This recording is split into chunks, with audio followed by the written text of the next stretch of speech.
Ladies and gentlemen, long time no see. Welcome, one and all to the latest, much delayed episode of the Comic Crisis Podcast.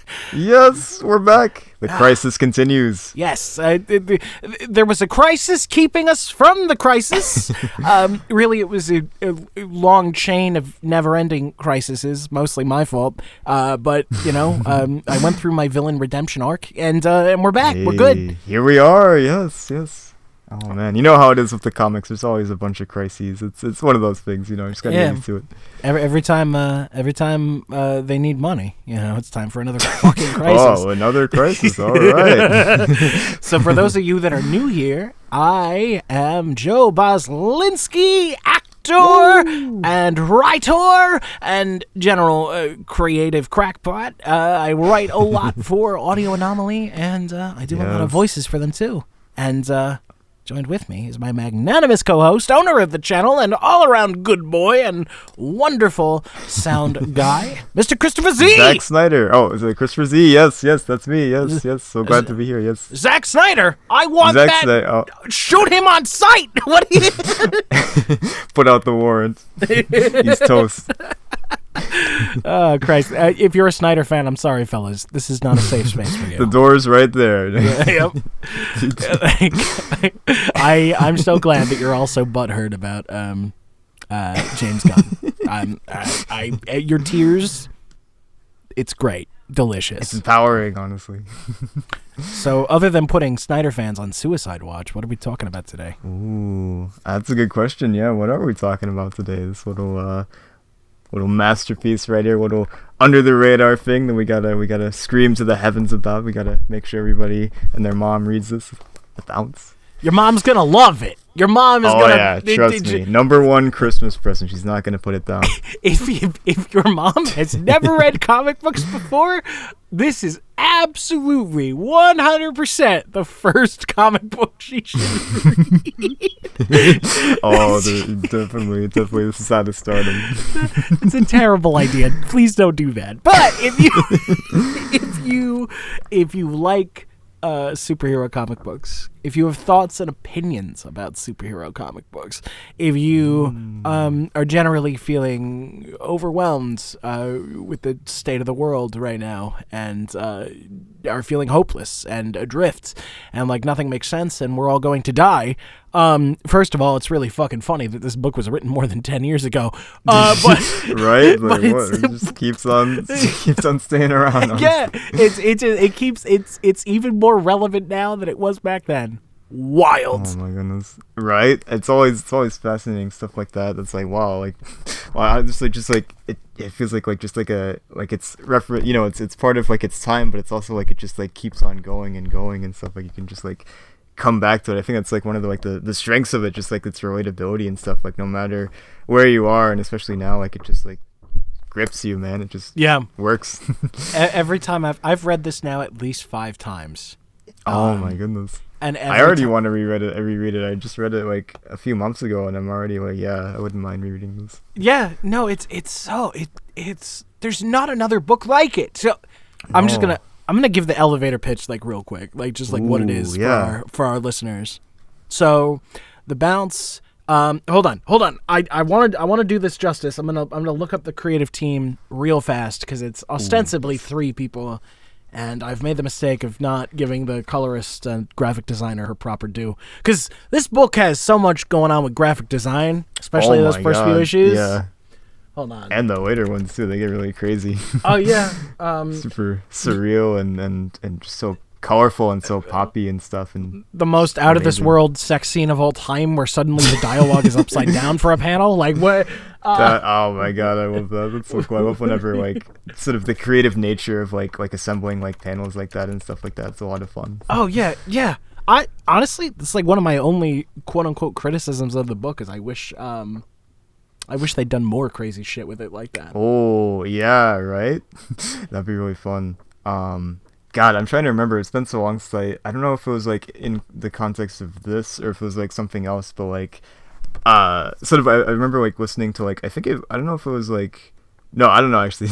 I'm talking my answer, but yeah, no, I'm just like sort of the way that like the panels are assembled and stuff like that, and sort of the way it's like it sort of like feels very like experimental and stuff, and some of the ways that it's constructed and everything that doesn't like necessarily like follow like a traditional like sort of like, oh, you know, you begin the next scene here on this page or whatever and stuff like that, but it feels like it's like really like fun and just sort of like flowy sometimes too, that really matches like just the vibe and some of like the story beats and stuff like that. So it's like one of those comics that like not only just has like a great story, but like the actual like comic itself is like so well constructed to match the story and elevate it. So yep, pretty freaking like a freaking amazing creative team. My God. Yeah. So it's Joe Casey on writing duties.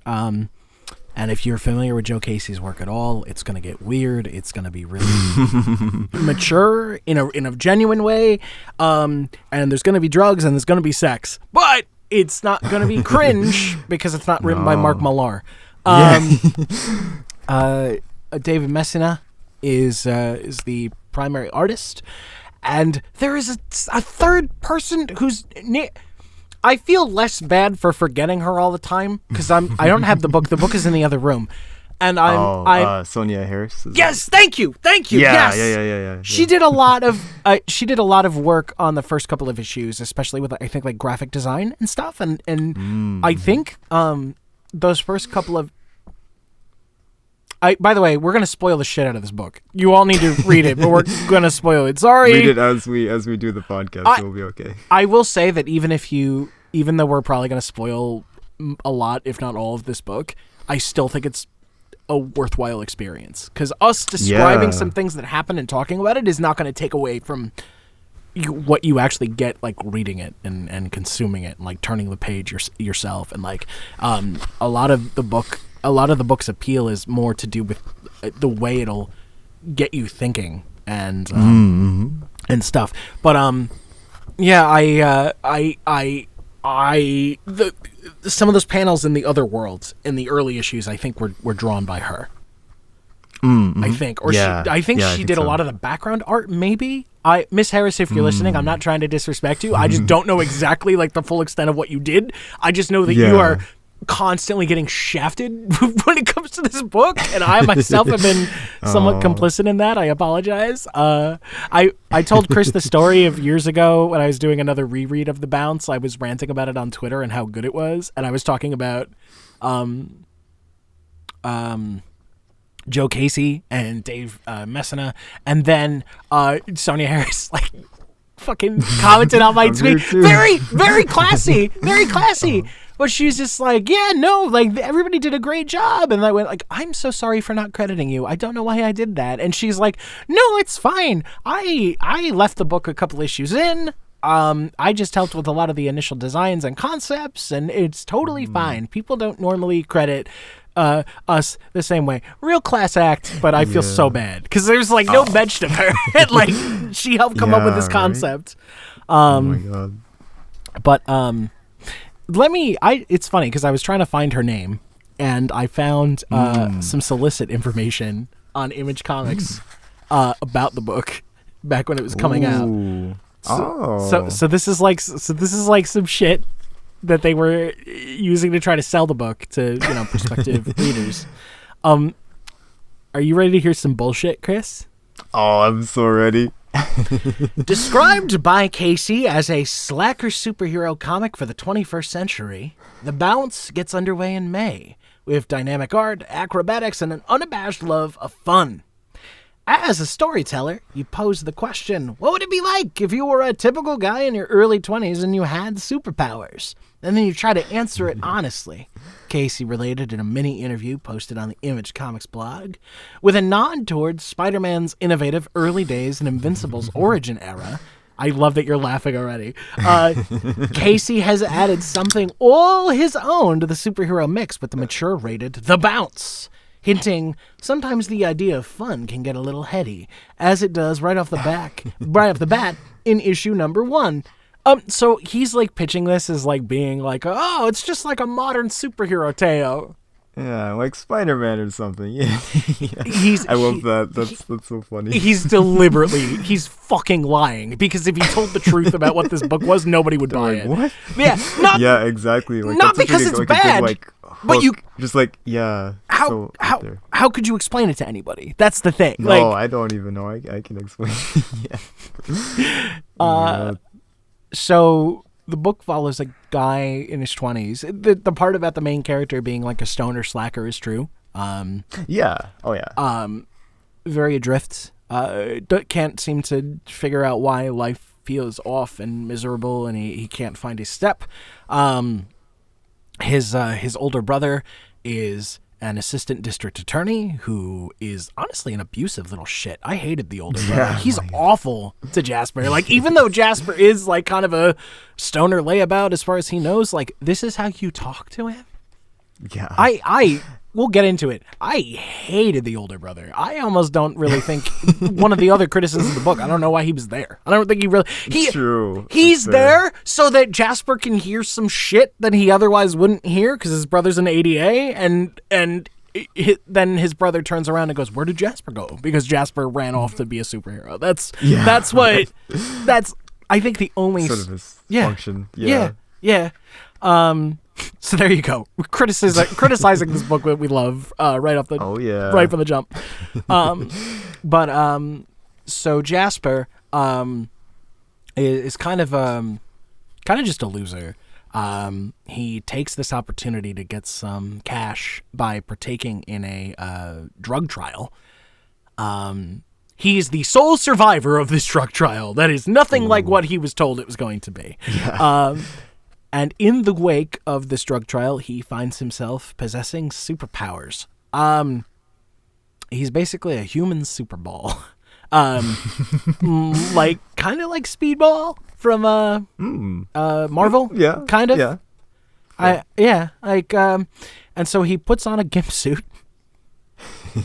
I don't remember if they canonically call it out as being a gimp suit, but like I've heard it compared. I don't remember actually. Yeah, but it's a good comparison. A lot of people, like the few people with costumes in this book, like nobody explains where they came from. Like they just like fucking one. Just happens like, oh hey, here it is. We got a costume. Fine, fuck it. I can roll with it. Yeah.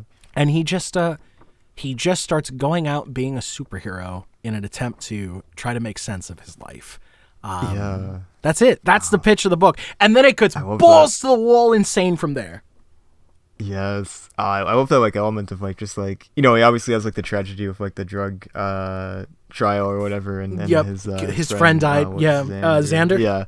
Yeah, Xander. But like, just like this, like, you know, using like this to sort of like figure him out and stuff like that, I think is really interesting. Sort of like to look inward and sort of like, you know, this is what people do with powers, so I should do it too. You know, I think is really interesting too. It's not like, you know, like there's obviously like the sort of tragedy there, but it's not like sort of like it's not a motivating. It's not his motivating factor. Like it sucks that it happened, and he's sad about it, and obviously really fucked up by it. But it has nothing to do with like this why is for Xander, you know. I think that's really like interesting. Like that's pretty like, you know, off the beaten path as far as like, you know, there's always like some sort of like motivation when it comes to like you know, superhero characters like that, you know, obviously Spider-Man and Batman and you know, everything. But I think that's like really like fresh and like really interesting. One of the things I love about the book is that he's such a low-key, like just like good normal guy. Yeah. Like he's kind of a fuck up, but when he gets superpowers, he just instinctively just like wants to help people, and not not in a big dramatic way, but just like like I'm a decent human being with a basic concept of empathy. Like I just feel like I should help people. Like, you know. Yeah, it's really endearing. I like that about him. That, you know, like his life isn't exactly, you know, all nice and put together, but he's still like willing to do this. You know, just do whatever it takes and everything, and help the common person and stuff. So I think that's really meaningful. Do you want to maybe, since I kind of pitched Jasper, do you kind of want to set the stage for the surprise? This book is arguably a book with dual protagonists. Do you want to talk about our other protagonist? Chris? The Darwing. Yeah, he's like this like very like mysterious guy that like keeps it close to the vest, and like always is like, you know, just like sort of just the way that he talks and everything is like very like, you know, what is he doing? Like it's like sort of one of like the criticisms I see about like it is sort of like just like it sort of it gives you stuff but doesn't like really explain everything necessarily, and I think that's really like, I think that's one of the reasons why I like it a lot. It's not like holding your hand understand it or anything. It's like, oh, there's like something going on here, and it's like left to you to piece it together. And so, of course, the end where he starts to like reveal everything. But even still, it's like, yeah, it's very much like the mystery is like something that really keeps you like hooked on the book and really wanting to figure out more, especially about the Darling and stuff. Like he's always like drinking like chocolate milk, and he's like eating like this like lizard and you think it's like a weird supervillain trait, and then it turns out it's like it's all very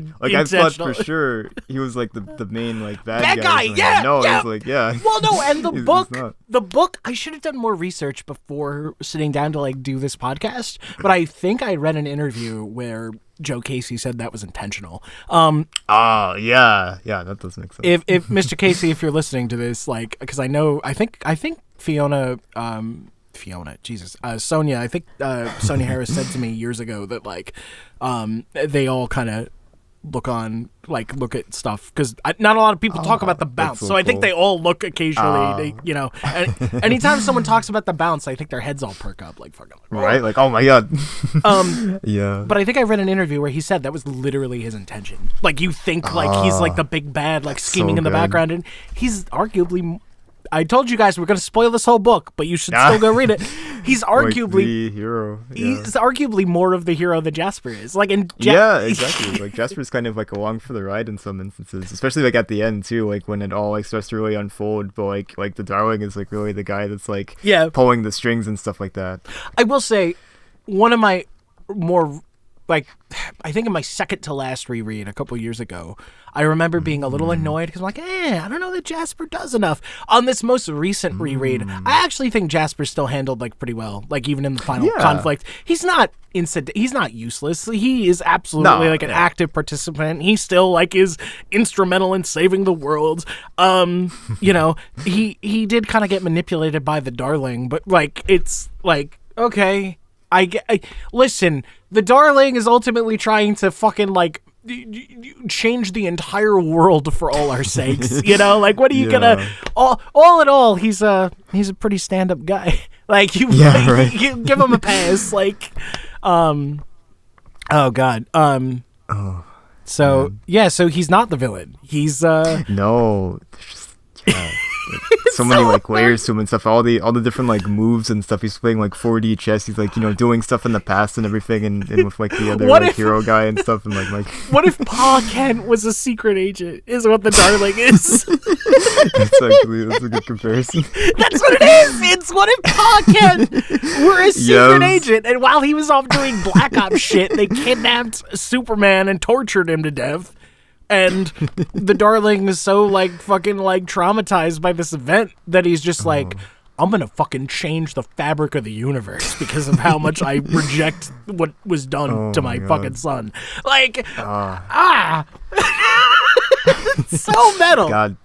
Yes, right. Just like both of these like characters, I think like add just like so much to it and everything. Like if it was just like Jasper, it would be interesting, but it feels like it'd be like a completely different book if it was just him. Like another like I wouldn't say it's like another just like like another like I don't know like Invincible or like another like Spider-Man or something like that. But like like just that sort of like deeper sort of like thread that it's pulling on and stuff. And sort of like the man behind the scenes that keeps it all very mysterious and everything. I think really like adds just so much. Like both of them like work together so very well, even if they're not like necessarily like hand in hand like teaming up or anything until like the end necessarily, but it just works. I don't know. It's like magic. So more context for the listeners. So early on, Jasper is a heavy drug user. It's actually like part of the plot. He gets shunted into this like what we eventually find out is a parallel universe ? Isn't it? Trippy. Kind of? Yeah, I don't even know 100% for sure, but I think that's the idea. I think it is, yeah. Yeah. Like they do that's what Silver like kind of explains towards the end. Yeah. Like I think they explicitly call it that, but it's also with like a question mark. Like I think it's it's like it's a parallel universe. Well, really I'm calling it that because I can't fucking think of what else to call it. Right. Yeah, exactly. Yeah. Yeah. So Jasper, like throughout the plot, like in addition to bouncing around being a superhero, he like makes regular visits to this this parallel universe, which is like besieged almost by traditional superheroes in costumes. Yeah, I've got like I was like flipping through and you like see like a bunch of like there's an Aquaman guy with like this like Captain America looking guy. It's great.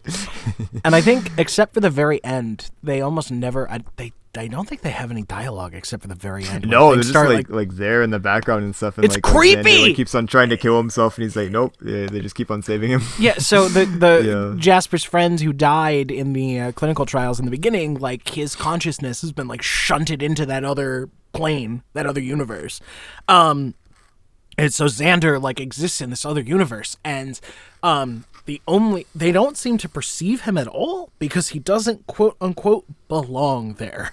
Yeah, it's interesting. You know what it is? It's a world of normal people and a world of superheroes. Yeah, and they're meant to be. The implication to me seems to be they're meant to be together, and the reason everything is fucked is because those two worlds are divided. Yeah, and that's why like when Xander like goes over there, it's like they don't even like perceive him because he's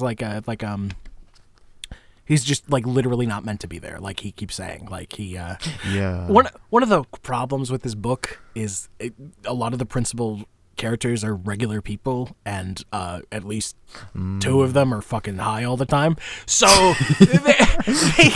they communicate ideas in very normal people speak. Like, so it's just like maybe it's like a parallel universe. I don't know. What the fuck is happening? Is a phrase that gets repeated in some variation quite true. Often. So fun. It's like in Breaking Bad with like Jesse and like his friends, like that's like sort of the vibe. Yes, yep.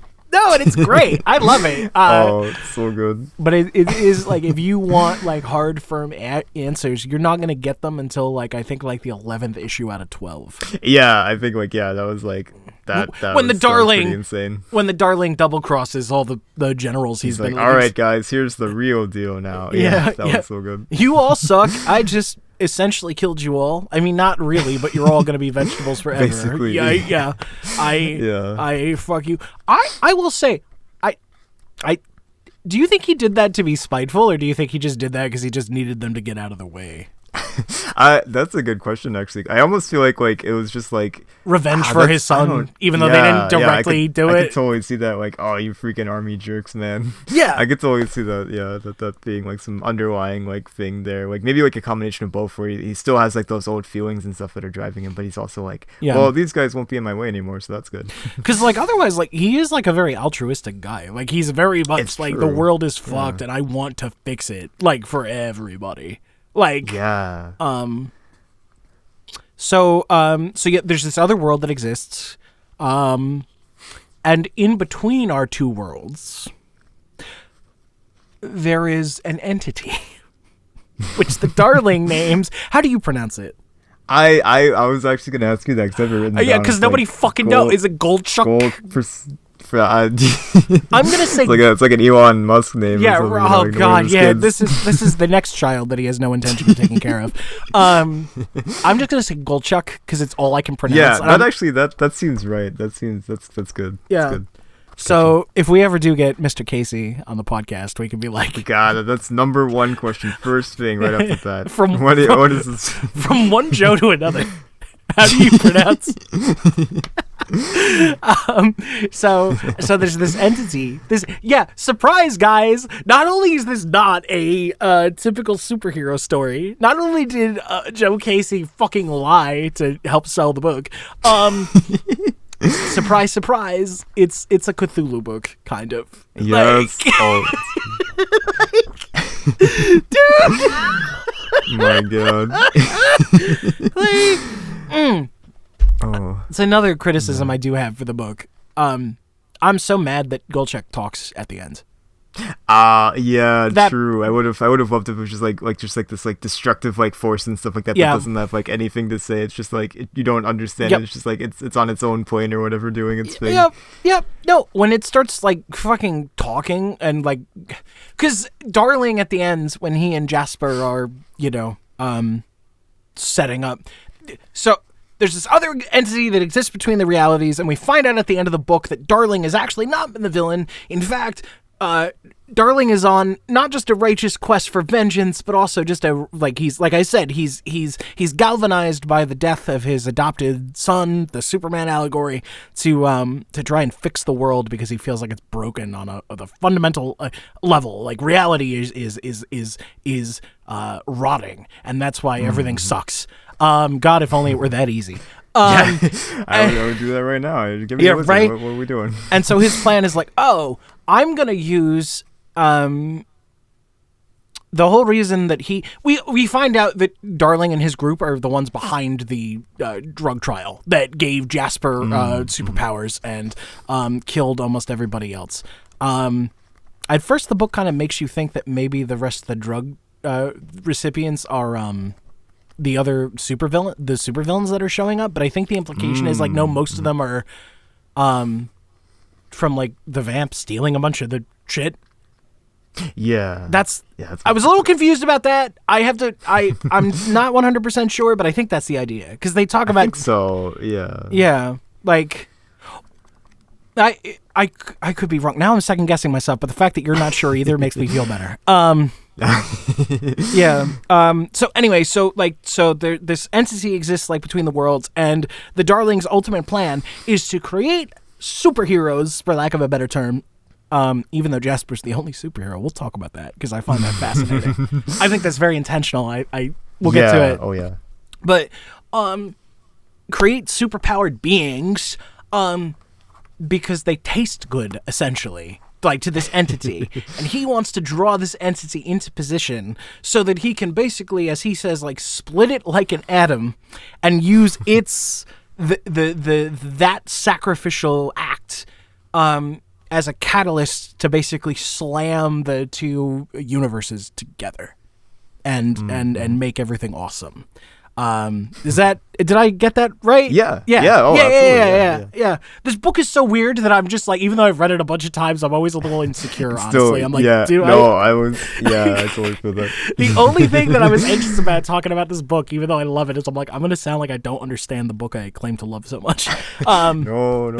But, so it's actually a big Lovecraftian book. And at the ends, like, the Darling has gathered like a bunch of the corpses of other beings, other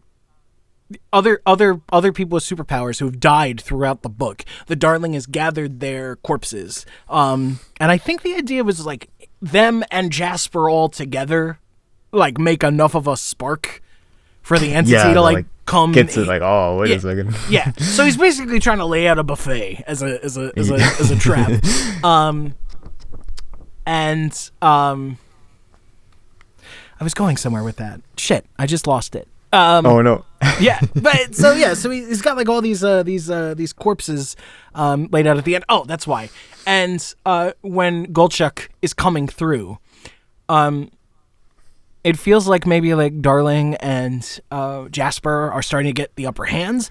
And then Golchuk like fucking possesses one of the dead bodies. Ooh, yeah. Like the first villain in the series is this the big, Crunch, I think. Yeah, the Crunch. This big hulking bruiser dude called the Crunch. His thing is I'm strong and tough. That's it. And he later gets like compelled into killing himself by another character. We'll talk about her because she's wild. Oh my god. Like. That's Joe Casey's horny coming through, and I respect it. True. I respect a man who's like the biggest sex symbol in this book, like makes you want to fucking kill yourself. It's amazing. Like that's some shit I would come up with. I'm like, dude, I know what you are. I know what you are, Joe Casey. He's got like the Crunch's dead body, so it gets like possessed by Golchuk, and then Golchuk starts like confirming all of Darling's ideas, because Darling is like, yeah, we think that like the juice that makes you super and shit like is real yummy to this extra dimensional being, so he's gonna come through like a moth to the proverbial flame. He's gonna come tracking it, but it's like that's like his theory. We didn't need Golchuk to confirm it. We just need Goldchuck to show up. Goldchuck didn't need to say anything and start talking about, I'm going to feast on your light. Shut the fuck up. I know, Goldchuck. We got it, man. Yeah. Why'd you, much like many people I speak to at work, why'd you have to start talking?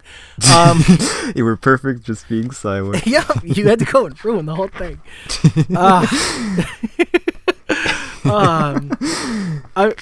So I guess, and by the end, so they do it.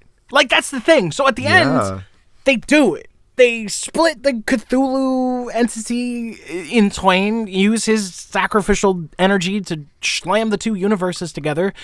And there's like no ambiguity about it, which I thought was ballsy unto itself. At the end, they're like, God, everything's awesome now. Yeah. Everything is so much better. Like, it ends. It's one of the most quietly hopeful endings I've ever seen to a fucking book. Oh my god, yeah, it's so beautiful. I love like the art, especially too. Like just like it's very. It changes, right? Because it looks like they merged. They merged our realistic worlds, our real world, with this like utopian. But the utopia world, the other world, always felt fucking weird and like desaturated and ethereal and wrong, right? Because you need people in there to make it all work, and so it doesn't look right until the end when the two pieces are, like put together. Yeah, exactly. Like the two layers have now meshed and stuff. Like the darkness of the world mixed with like sort of the like you said, the ethereal sort of like cold, almost like oversaturated like cold look of like the other world where all the heroes are. Like it's like just blends together just so well and just looks. So I just like I whenever I pick up this book, like those are like the pages that I turn to, like just like those like ending pages are just like it's just so good.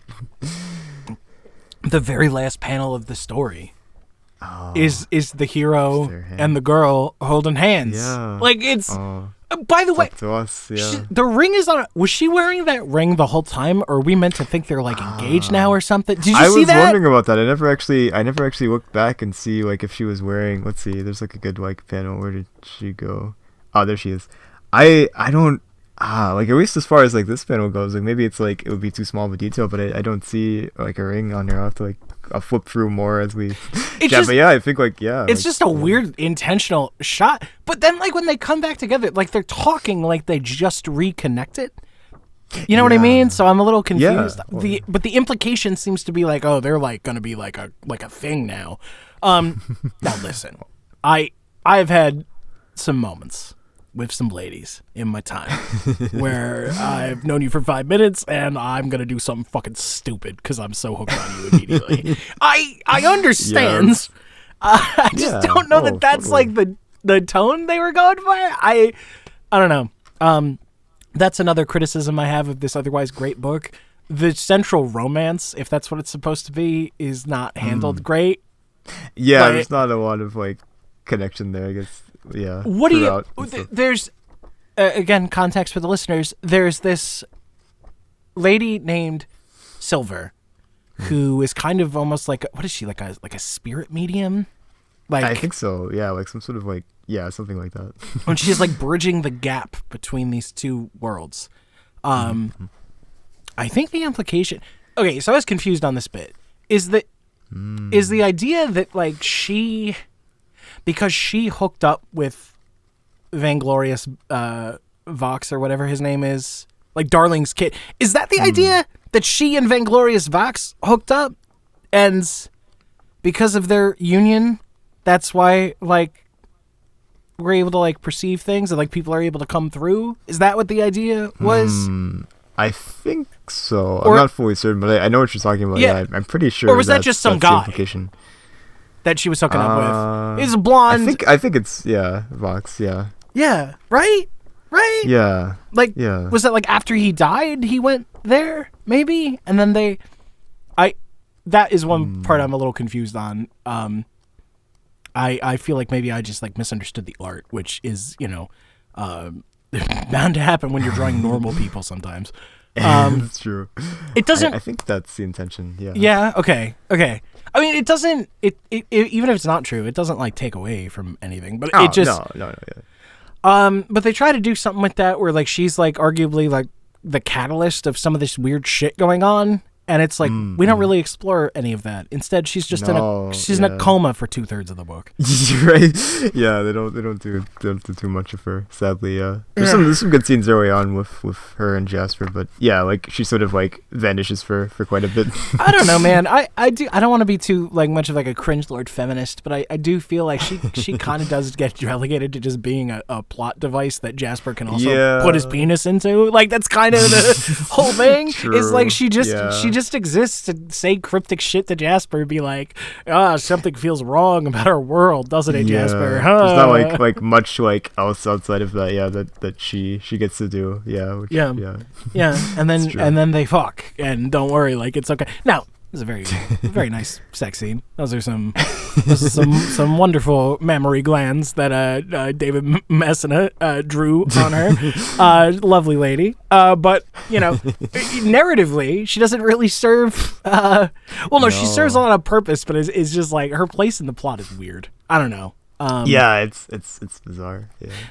You could also like she's like the one notable black character in the book. So that is I can't think of like anybody else. I don't know if she's meant to be black. I don't know. Actually, I don't know if she's meant to be black or Middle Eastern. Indian sort of. There you go. Indian. Yeah. She has like the little like. Yeah, I don't know. anytime you do that with a character and you're like, oh, and they're like some ethereal mystic, it's like, oh, buddy, like, it's tough because it's not like you can never do it. But it's just like it's just that the trope exists, so anytime you do it, people are gonna look at you kind of like, hey, what's going on here? I don't know. I think Joe Casey's like pretty dope though, so I don't think he's like doing anything weird. No, I think it's just an unfortunate thing we have to think about because the climate we live in. Yeah, exactly. But like she's inoffensive to the plot. I just feel like she could have done more. She could have handled. I could have had more there. If she popped in more often and like was kind of like keep her over there, like in the other place or whatever, and she just shows up periodically and is like communicating to Jasper more, I feel like that would have helped. Like. Yeah, I would have appreciated that. I think that would have been something else for her to do. Like would have added a little more to them and their character. Well, I think the idea is Joe Casey had to get her out of the way because she had all the answers, kind of. And it's like, it's true. I've been there. We can't have like an evolving narrative if she. It just kind of sucked that the other fucking major female character though is a literal emotional vampire. Who sucks the will to live out of you to the point that you become suicidal. God, that is terrifying. Yeah. My God. No, I always talk about that. It's genuinely a terrifying villain character. Yeah. Because like, Oh my God. She I love like sorry. No, you go ahead. Oh no, sorry, I just love like the bit where she like goes against Jasper and stuff. He makes it, of course, but just like that scene and like when his roommate Terry, I think. It comes like upon him that's some good stuff. Yep. No, it's so wild. I that has stuck with me all these years. This concept of like, oh my God, knowing that you're feeling suicidal, but it's not. But like knowing it's not real. So you're actively fighting against it because the idea was. So there's a villain character called the Vamp. She was originally part of like the research team that like is doing all this shit with Darling and whatever, and I guess she absconded with a whole bunch of the drugs that they were giving to people. Like, am I remembering correctly? Yeah. And I think the implication is she created a lot of these people because she talks about like, I'm gonna get so rich selling this shit, I'm not sure about that. That's the one thing I think Chris and I are both a little shaky on about, like whether the implication is she created a bunch of these people by selling her supply or if they were all part of the other group. I don't know, it doesn't matter really. But her whole gimmick is she is now addicted to when she touches somebody. She's kind of like Rogue, except instead of absorbing your powers, she absorbs your will to live. Yeah. and when she gets like because a lot of characters like Jasper are even non-powered characters like Jasper's brother, who is the worst character in the book and he should die, are like, oh man, the world sucks and it's really pressing down on me. It's like very overwhelming. I hate everything. I don't know how to cope. And she's like that too, but she's an asshole. And so her way of coping with this feeling is draining happiness and chutzpah and willpower from other people. And making her feel better, yeah. And she kills at least one person doing that. She tries to do Jasper, and they make it explicitly clear that he survives because she doesn't get him all the way. When she is depicted as a supernaturally pale woman, and when she does her magic on you, all the color returns to her, but her victims are left desaturated in her stead. Just all gray. And Jasper, when he crawls back to his apartment, is laying on his couch, and he's telling his roommate, yeah, I'm trying not to kill myself. He's left with a little bit of color in him, and I think the idea is because she didn't get to finish the job because the cops showed up. That's why, And I think the idea is once she drains you, the other sad thing is you can't get it back. Yeah, I think that you're just stuck like that. Yeah, you're better off killing yourself because you're never getting it back.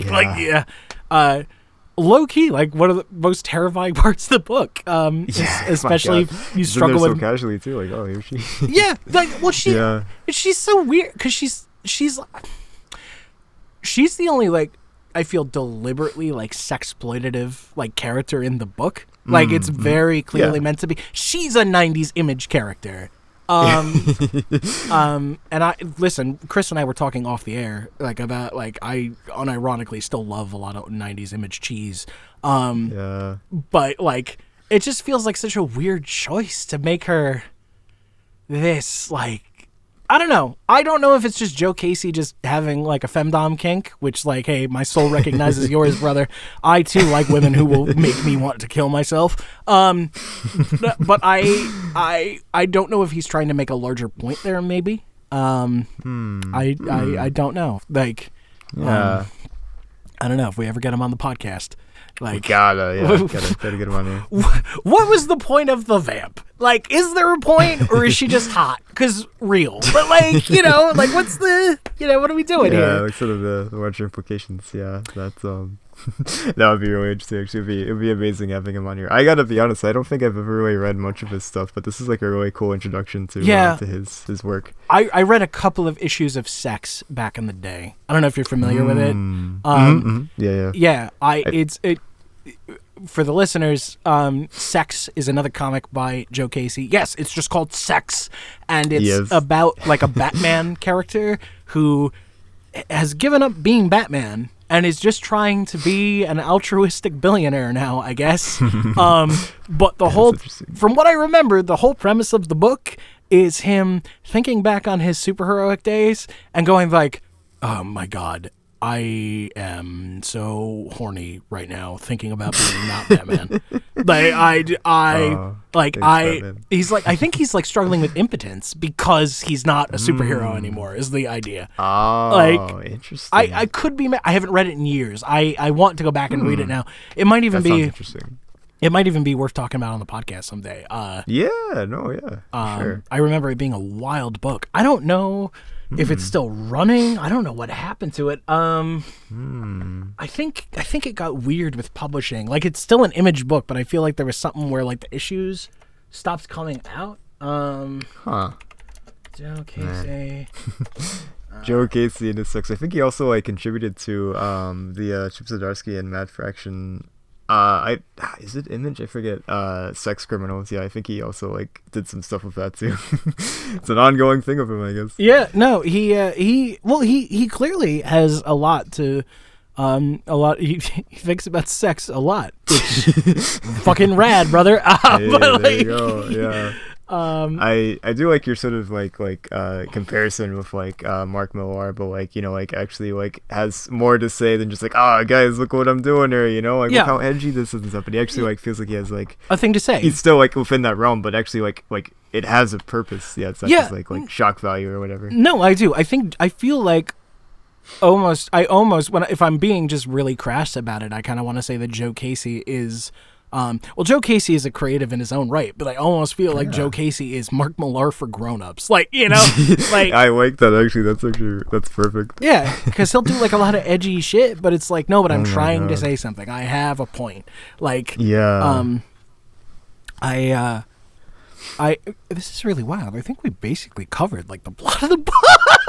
Like, yeah, right. I think we kind of. I don't know. Maybe we. Go through your notes. You got notes. Just throw things out. Like, There's like, I feel like this thing is so interesting. Like, you know, I'm like a Marvel guy, so you know, like with comic book characters and stuff that existed for so long, like they like keep on going. Like you'll always like find a new run, even though like the sort of obscure characters get like the occasional run. Like freaking Alpha Flight got a run recently, man. It was like only 5 issues long, sadly, but it's like, hey, they're in the X-Men book right now too, so that's cool.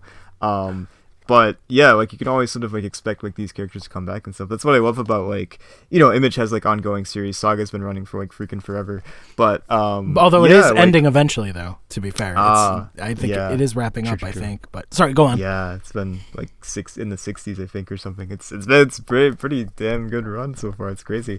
But no, yeah, like I love like how Image is like these books, especially like, you know, if you look at like Invincible and like the Bounce and stuff like that, like it's just this, like this is the only story. There's not like the Bounce rebooted or something like that or whatever. It's like this is what you got. It's like it's cool. Like it's like a complete. You've ruined it now, and it will be announced tomorrow. Joe Casey, don't listen to this podcast. Yeah, right. No, yeah. So I love. There's like so much stuff packed in this. It feels like I don't know. This is a weird comparison, but like.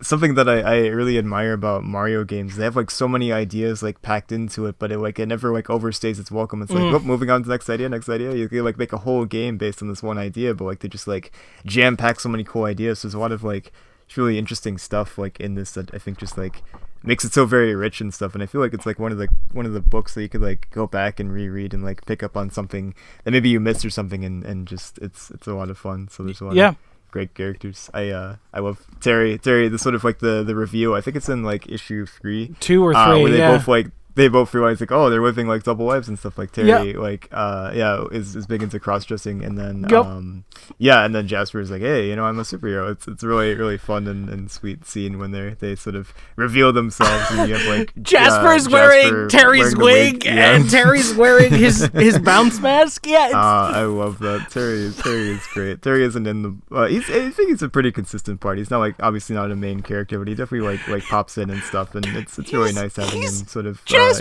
Jasper's entire supporting cast is my friend who is dead, who lives in this half superhero world. My cross-dressing roommate, this weird fortune teller chick who seems to know what's going on. I fucked her once. Oh no, she's in a coma now, and his brother, who I would like to light on fire.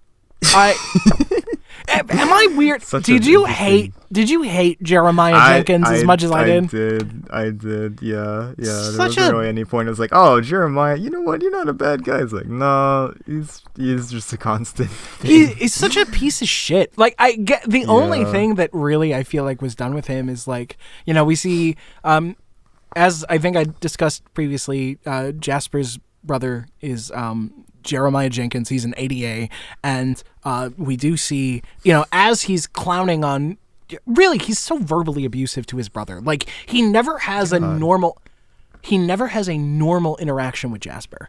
No, it's not just like a, hey, how you doing, bro? It's like always like, you should really get your wife straightened out, man. What the hell? You're just gonna be sitting on your couch just getting high all day? You know, it's like he's always that. Constantly like swearing at him for existing. And like Jasper never does anything but like try to like approach him in like a normal brotherly way. I was almost expecting like there's like some like moment like deep into it where like things were going badly or something, and like, you know, Jeremiah is like, oh, you know, man, things will work out or something, like some sort of like brotherly connection. But no, he's just they almost do that.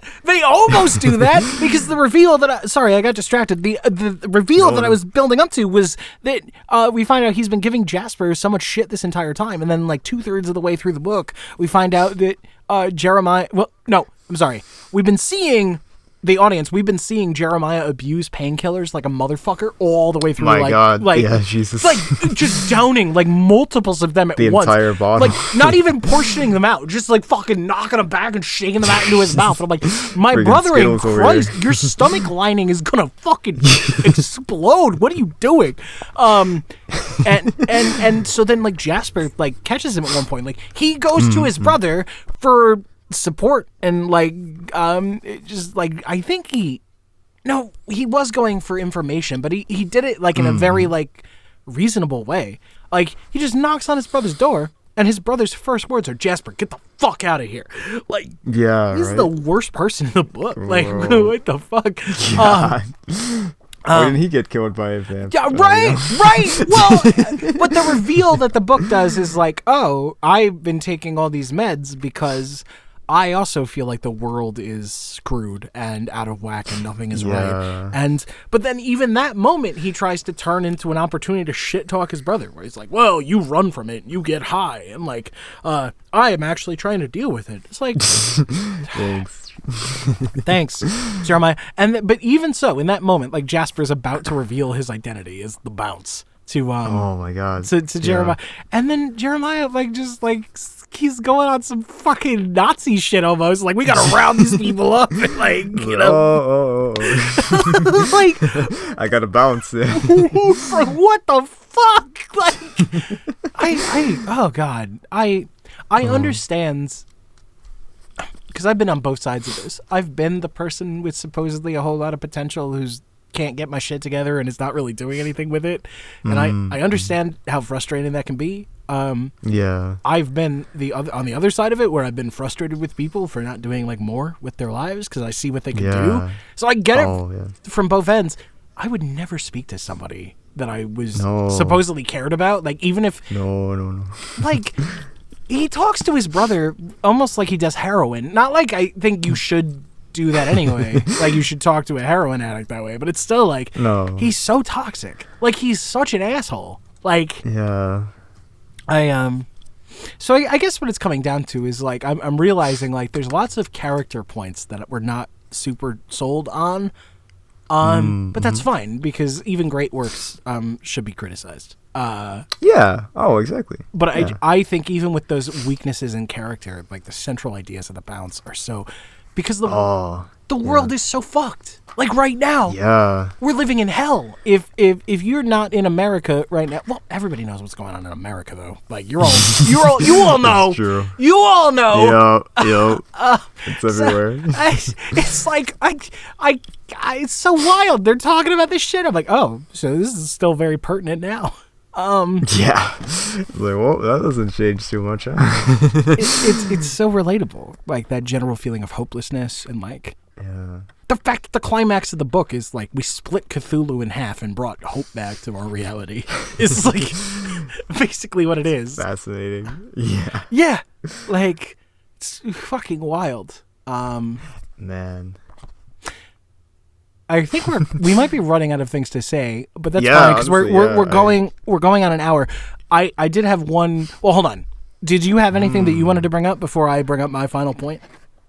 No, yeah, honestly, yeah, it was just such a fun time. I thought this was like, this is maybe a weird thing to say. I thought it was like this seemed like it was like almost older than it was. It felt like a quick like post 9/11 type thing, but it was like 2014, I think 2012. Yep. Like it's around. Yeah, so I like this is like more recent than I thought it was. Yeah, it's about like 10 years old, 11 years old, I think. Yeah. Yeah, but even still, like my God, like this is.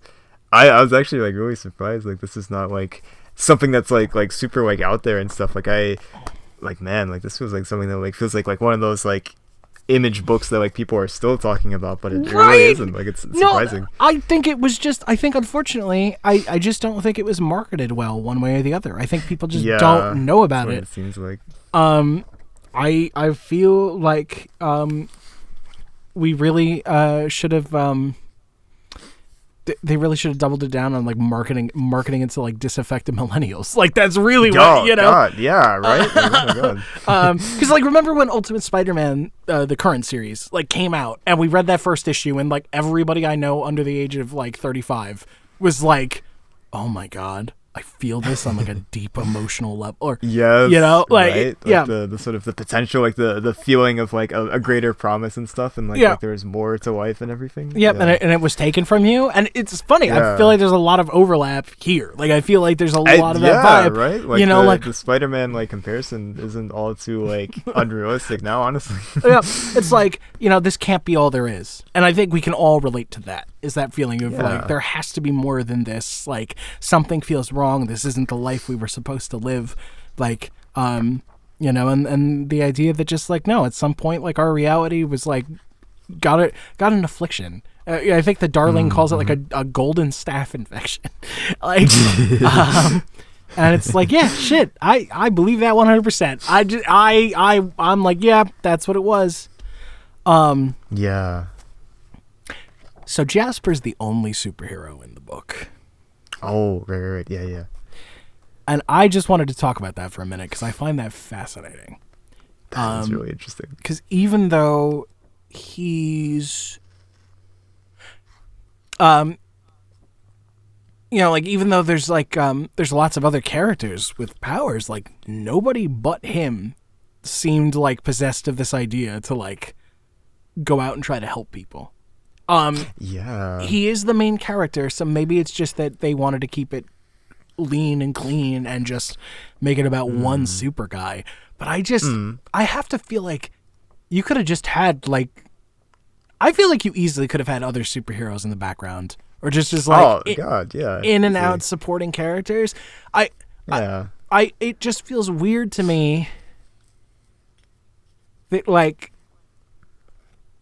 the only people, maybe it's not that weird because there's not that many of them. There's only like half a dozen maybe that we meet in the book, but like, I don't know, man. I just find it interesting, and I wonder if there's a point to that. You know what I mean? Yeah, it's fascinating. Just like I wonder if it's like because like, you know, just like I keep on thinking about like too like some of the images that I keep on looking at. One of them, like, you know, I was talking about like the end. Like I always like look at like flip to that, but like just the beginning, like how they like introduce him, like he's, you know, he's getting the Spong hit and some of that. I wonder if it's like, you know, anybody can like sort of like rise up to the occasion and can sort of be great and to sort of like fulfill like something like this, you know, to be heroic and stuff like that, and to sort of like put themselves on the line. You know, it's like, oh, you know, all these like, you know, like people that are like stoners or stuff like that, like they're worthless. Like, no, you know, I think it's like maybe there's a point to that where it's like this, like, you know, this like stoner guy that like sits on his couch and gets high all day and stuff like that. Like he can like go out there and do something. So I think that maybe there's something there possibly. I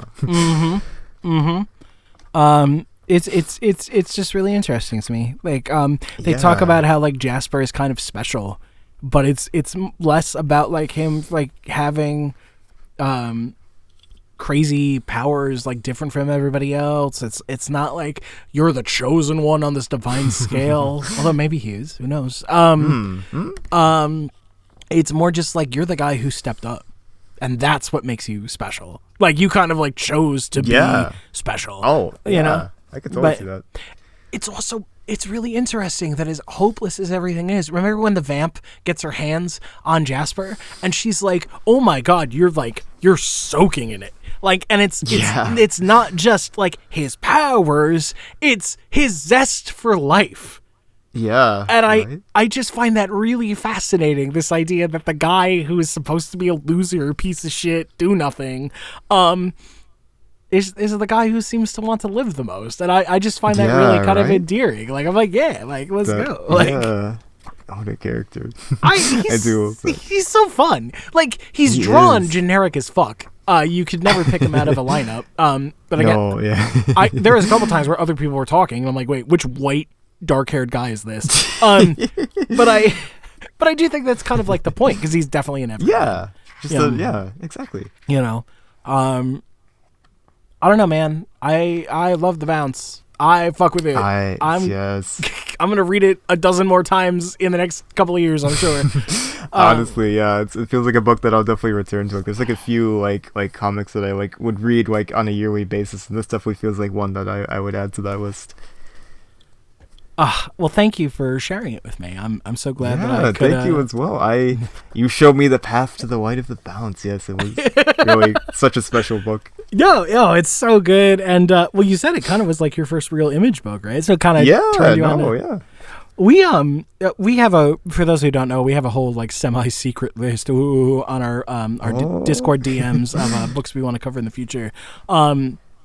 We should definitely do more indie books. Like I would love that. I'm totally down to keep doing like Marvel and DC, especially if it's stuff that we're really passionate about. But I'd love if we could keep like recommending like weird, like yes, Yes, please. And I unironically, I'd also love to do like some '90s stuff in the future as well. Same. Like read some Witchblade, some Wildcats. Savage Dragon is always interesting, especially considering it. Savage Dragon and Spawn are both still going today, which is my God, that is insane. It's fucking wild. I don't understand. It is really wild. Which is really sad too, because like my understanding is like Eric Larson's quality is like falling off a cliff. It's still going. He's still going. So I mean, he's trying. He's doing something. The book is still selling enough for them to keep publishing it. So what do I fucking know? There is that at least, yeah. But yeah, no. Guys, I know we spoiled the hell out of this book, but you really have to experience it for yourself. The plot itself is not really why you keep reading it. I don't know if we really expressed that properly. Like, the plot itself is not the most remarkable thing about it. It's the vibes. Mm-hmm. Yeah. Oh my God. Yeah. It's the vibes. It's what it makes you think and feel, and what you take away from it, and that cannot be spoiled for you. So, exactly. Check out this weird stoner superhero Cthulhu book. Sorry. No, you go. Oh, sorry. Yeah, no, yeah. It's it might be a tad bit hard to find. Right? My comic shop is definitely isn't like the most well stocked in the entire world, but it's pretty good. But there's a website called My Comic Shop, not sponsored at all, but they have this on there for like pretty cheap. Like I think like less than like it originally cost before, like the full volume, all 12 issues. So that's a good way to do it if you're looking for it. Yep. No. Yeah. 100%. Plus, I think you can get all the issues on Comixology as well. There we go. Yeah, even better too. Yep. Because that way, Joe Casey and company still get a tiny bit of your money. I would hope. I would think. Good. So, yeah. I will send Mr. Casey a check right now. Like here's a check for $20. It's like a bunch of people actually bought the book, which they should have. But all right, we gonna wrap this up here? You think? Yes, yeah, that was fun. Yeah, I'm really glad that we got to talk about this one. This was such a so different from what we've done in the past. The stuff we've done in the past before is really great too, but this, like, my God. We should when this episode is done, we should post it like into the server and be like, guys, seriously, go read this book. Read this, damn it. We have a comic recommendation like tab, and I was like, I should hold off until we do this episode, but I've been wanting to put it in there. Yeah, well, now you can just put the episode in there. Be like, watch this and read it. Yo, no, it's so good. All right. Ladies, gentlemen, and others, thank you so much. Sorry again for the big lag between episodes. That was mostly my fault. No. Gonna try to make sure that doesn't happen again. So yes, back on the train. Yeah. We also at some point we're gonna try to we should try to get like on Spotify or whatever. We'll need to talk about this off air, but we need to make this podcast more of a real thing. Get that sweet comic podcast money. We can buy more comics to read for the podcast. Yeah, right. There you go. All right, guys. Thank you so much. We'll see you again real soon. See ya. Bye. Bye.